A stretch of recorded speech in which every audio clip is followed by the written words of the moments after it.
Dean Geislinger walks up to me. He's like, yo, man, you got one of those CDs? And I was like, yeah. And I kind of just tossed it to him, right? And didn't think nothing of it. I didn't know that Dean worked with Jimmy Iovine. So he gave it to Jimmy. Jimmy gave it to Dre. And I get the call, and I'm like, oh, shit. You know, this is about to happen. Wow.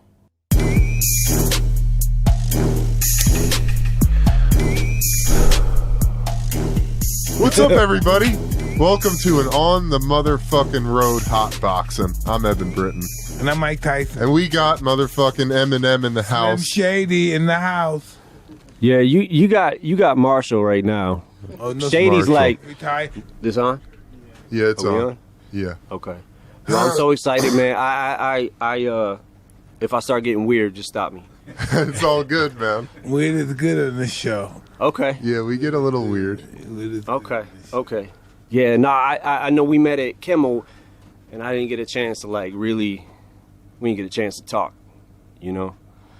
I'm such a fucking huge fan. Thank you. I can't even Thank you. I can't even I feel like a kid right now, man. Like, this is crazy. I remember I listened to your first album. It was a long time ago. It really didn't go nowhere, but I listened to it, and I heard you talk about cuss. Oh, yeah. Yeah, the first album, I believe it was. Yeah, man. I've seen pretty much every documentary, every fight I've seen, everything that's available. You know what I'm saying? I'm humbled right now. I feel like a kid again. Why did you become who you were? Why did I become who I was? Yeah. Why would you want to do this? You know? I just loved hip hop growing up as a kid. I just, it was it spoke to me more than any other music I had ever heard before, from early Ice-T to Fat Boys, and then LL Cool J, Run DMC, Beastie Boys, and it just I don't know. It was I didn't first I was a fan of the music, you know what I'm saying, before I even thought about rapping. LL Cool J was the one who made me first start writing rhymes. And I was 12, 13 maybe. And it sucked. I wasn't good, but I had to keep practicing. I gave it up for a little while, then I started again back when I was 15 and started being able to kind of put songs together.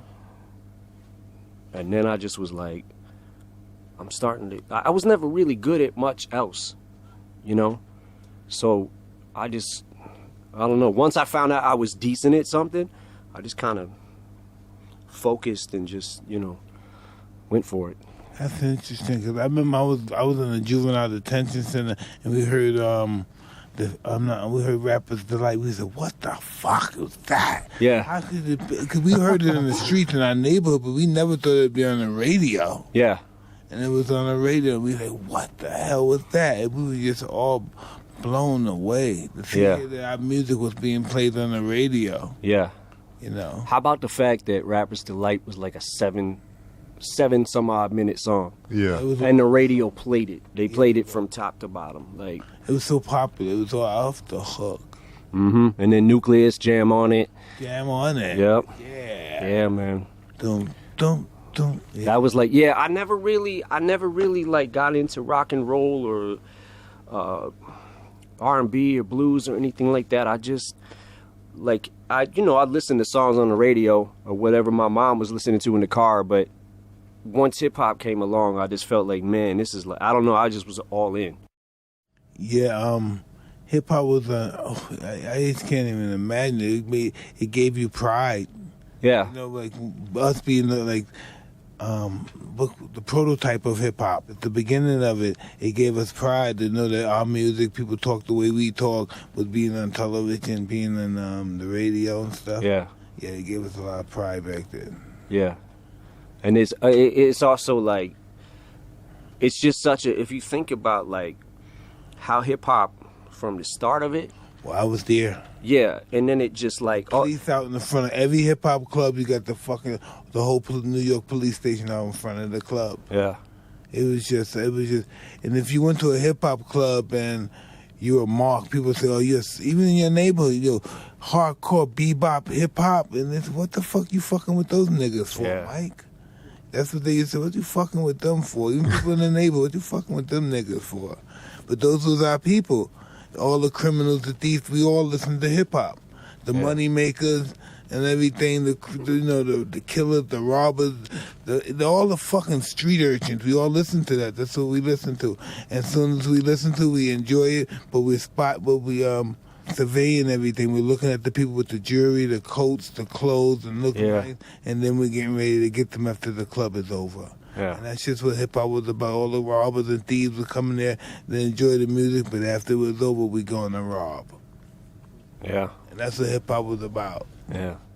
Once Breakin' came out, the movie Breakin', and then Crush Groove and Beat Street, man, it was like, it just put the whole culture of hip hop on the map in a place where you could see with the music.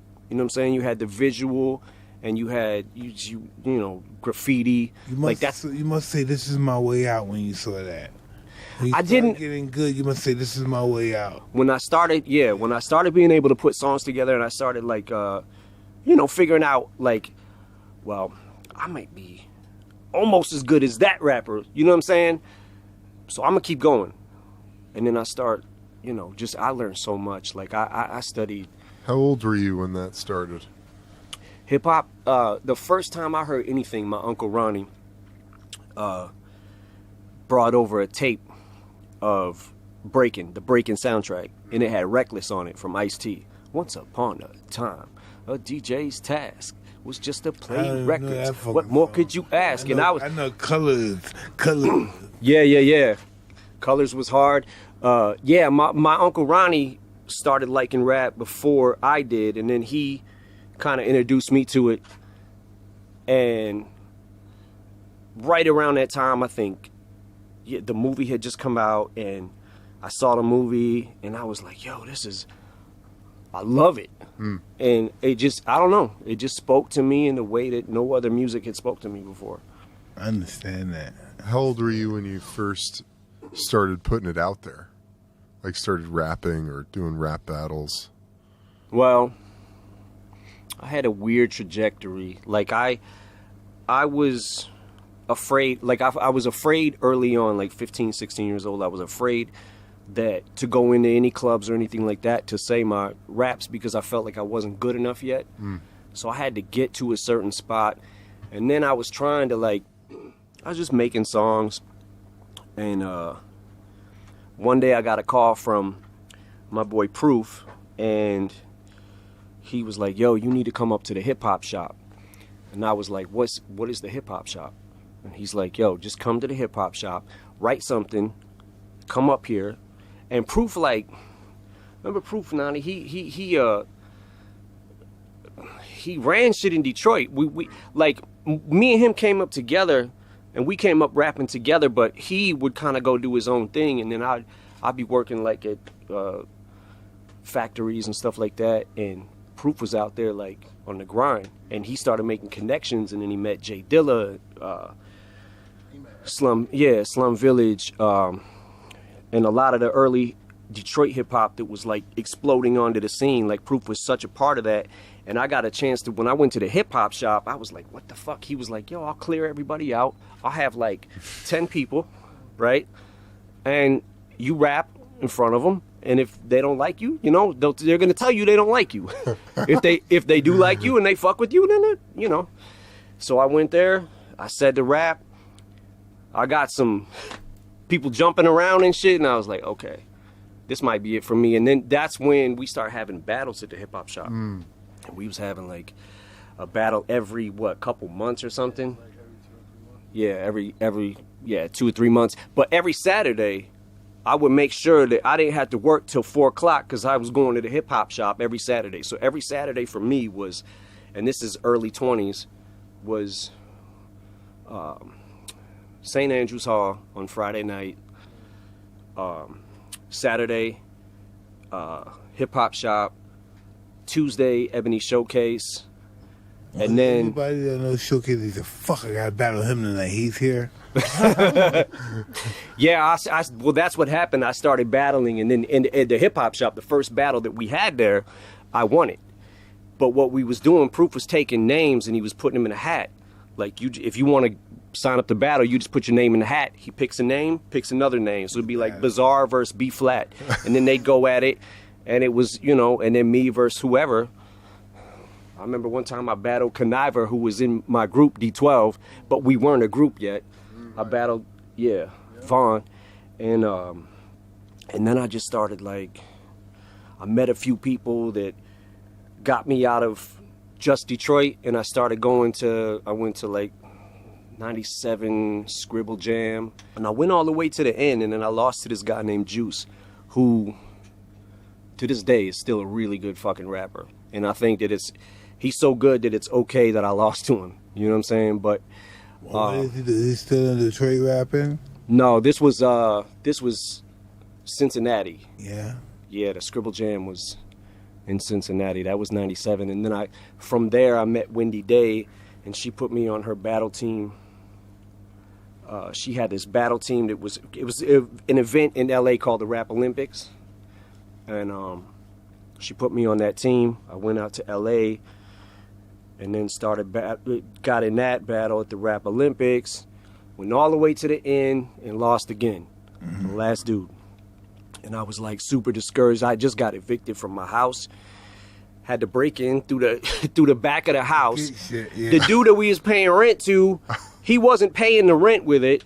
So one day this is literally the day before I go to the Rap Olympics and thank God for Wendy Day, man, because she paid for my plane ticket. But that day, we're like, what the I come home from work, me and my boy, and we're like, what the fuck? All our shit is on the lawn. I know that very well. So, lawn, the eviction, man, and they decorated your fucking lawn with your furniture. Yeah, and people was rummaging through it and shit. You gotta wait outside for nobody to take your shit. Yeah, yep. So that happened, and then I had to break into the back because I had nowhere to stay. So I had to break into the house through the back window, which was my old window. Broke in, slept on the floor, got up the next day, went to the Rap Olympics, and by the first prize was $500. And I needed that $500, man, and I lost. And I was like, I was fucking devastated. And then this kid, Dean Geislinger, walks up to me and he's like, yo, man, you got one of those CDs? And I was like, yeah. And I kind of just tossed it to him, right? And didn't think nothing of it. I didn't know that Dean worked with Jimmy Iovine. So he gave it to Jimmy. Jimmy gave it to Dre. And I'm back in Detroit now, fucked, right? I have nothing, like nowhere to go. And I get the call, and I'm like, oh, shit. This is about to happen. Wow. It was fast. Didn't seem fast, did it, to you, huh? Nah, I did not. Yeah. Nah. Yeah. Nah, but I just gotta say, like, bro, you are like a god to me. Like bro, you've done so much in your life, man. It's like just so crazy to be the heavyweight champion at 20 years old. Well, you're not chopped liver yourself. I'm just saying. Well, I'm saying though, but I'm just saying, man. Like I don't know. It takes a lot to be the champ. Like it takes a lot, and I remember seeing the first couple fights when I was younger, when you were first starting to really pop. I had heard about, you seen this guy Mike Tyson? Man, he's knocking motherfuckers out in 10 seconds. And the first fight I saw was which one was the first fight I saw? I think it was with Trevor Burbank. 86, something like that. And man, you knocked him down 3 times with one punch. I was like, what the fuck? And ever since then, it was like, when you fight, somebody's getting knocked out. It's just a matter of what round. You know what I'm saying? Yeah, and it comes from humble beginnings. I had to, in order to be the champ, I had to get beaten a couple of times. Yeah. I had to learn. Yeah. Yeah, boxing is hard, man. It's hard. Like, I've been boxing for like 13 years. Just sparring, just messing around. I mess around with Emmanuel Stewart. Oh, and he was the best. Yeah. He was the best. Yeah, man. He had all the champions back then. Yeah. Kronk Gym was just so fucking... man, everybody was coming down here to see the fighters and stuff. Yeah. Emmanuel Lewis had all the celebrities coming down. He was the man back then. Yeah, man. Yeah, he was such a nice dude, and he would come over. He'd come over to my house, and we spar like twice a week. He'd bring his boxers from the Kronk Gym. Ooh. I know Ricky Womack. Yeah, they were really great fighters. I remember the amateurs when we were fighting for the Olympics. Those guys were really great fighters. Yeah. Yeah, man. And Emmanuel was like, this was like 12, 13 years ago, right? So he would come over, he would show me the basics, and it took a lot for me to look. It took a long fucking time for me to just learn the basics, right? So then he started like after a couple months of us doing it, and they were just like, you know, up and coming kids and stuff like that would, you know, and just you want to spar with them, and they're like, okay, cool. Yeah, for sure. So I got a funny little story. So he's bringing his boxers, and we're probably like 6 months in, and he's bringing his boxers like every week, right? And I'm getting my ass whipped, but I'm staying with him, right? I'm getting some good hits in. I feel a little bit good about myself. So one day he comes over and he brings his boxer from Kronk, and I'm in the house, and I remember like I was on the phone or something. So when I came out, the dude that he brought had his headgear on, right? And and I'm like, oh, okay, I guess he's ready. So I put my strap on, my headgear, and we're going at it, and he kicked the shit out of me. Fucked me up. So after we're done, we go like 3 rounds, right? I don't think I got one hit in. After 3 rounds, he takes off his fucking headgear. And I said, man, how old are you? He said, 14. I was like, man, I fucking quit. I'm done. Yeah, man. It's funny when you say that, because some fighters just they mature real early. They may at 14, 15, they may be the best they ever been, and they're not good anymore. Yeah. That's just how it is in life with people. They mature. They peak at a certain age. I peaked at like in my 20s and stuff. Some people peak in their 30s. Some people peak in their teens. It's just weird. I feel like if you hit me, I would probably die. Like right now. Like I still feel like you could get in there and just fuck people up. Wow, listen, you feel that way, and I don't even have that in me anymore. I don't even have the mentality to feel like I have to fucking kill everybody's family and stuff. I just don't have that. Yeah, but I mean, I still feel like you still look like you could punch a fucking brick wall and put a hole in that bitch. Yeah. I saw recently, Nani was showing me a video you did where you was just fucking around and you was trying to show these dudes how to. I think it was a body punch or something. Yeah. Yeah. And how you jump to the side real quick, jump to the other side. Like, man, he could get in there right now and fuck up anybody. Well, because with a lot of people, you say, Mike, let's fight. You just believe that, you can fight at any age fighting. Fighting, yes, you can do forever if you have the desire to do it. Fighting's all about spirit. If you want to do it, you can do it at any age. Yeah. But it's like, but nobody knocked people out in the way that you did. Like, people got knocked out by other fighters, but it was like, when they got knocked out by you, they got knocked the fuck out. Yeah, that's how I looked at it. Every time I hurt somebody and knocked them out, my life gets better. Yeah.